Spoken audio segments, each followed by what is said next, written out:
All right, so let's talk about check style. This is our next stop on the road to clean code. Check style is another plugin that we can add to our IDE that's going to help us, and it really kind of focuses on the stylistic things, as you might infer from the name. The stylistic things about your code. Do you have good indentation, and where are your curly braces and things like that. And then depending on how you use it, it'll give you a little more info. So again, I'm going to install it. I'm going to restart my IDE.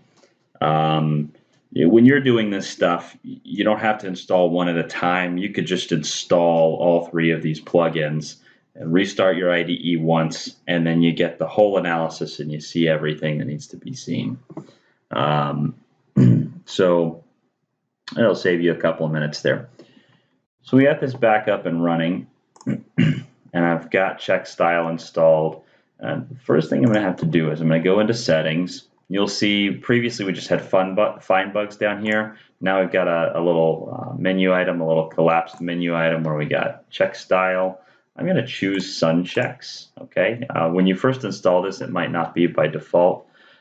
Google checks, what I found is it kind of focuses a little more on like indentation levels and just some of the formatting stuff. And then sun checks will get you that, but it also gets you some other things that you probably want to catch at some point. And we'll take a look at those here in a minute. So I got that installed. Now, check style doesn't have anything down here. It doesn't have an extra menu item down here. But you can start to see it pop up over here on the right side. So over on the right gutter, you can see, okay, missing java.comment, utility classes should have a public or default constructor. The curly brace should be on the previous line. So you can start to catch these things just from this over here, or you can also go up to analyze and you can hit inspect code, do the whole project if you want to. I'm going to go into check style in here, okay, and here's everything that I found in this particular file. So we're missing a java.comment. So we're going to do a java.comment.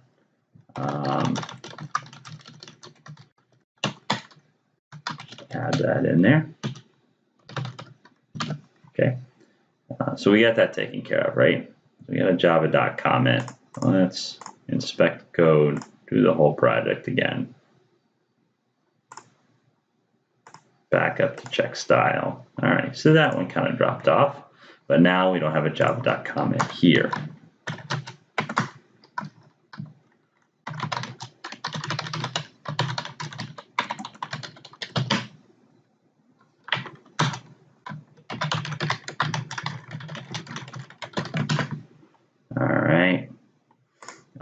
Let's go take a look at this right here. So what it's telling me is that I really need to do this to clean that up. And then it's also going to tell me that I need to clean this up. And I need to pull the else if up here. I need to pull the else up here.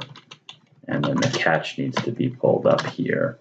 So it's kind of telling me I need to clean all these things up. And go inspect the code. Okay. Code quality.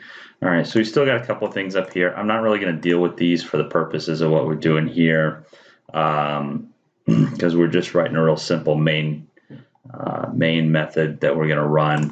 It's telling me 5 is a magic number, 3 is a magic number, 4 is a magic number. What it's really telling me here, and it's okay with comparison against -1, 0, 1, and 2, but when you start comparing against these things, and you might think about if you got like error codes within your system, so you have like error code 1023, and if you're going like if b is equal to 1023, well, that's what it's going to call a magic number. And what it's really telling me is I should define a constant somewhere in my application that is, that's going to take care of this.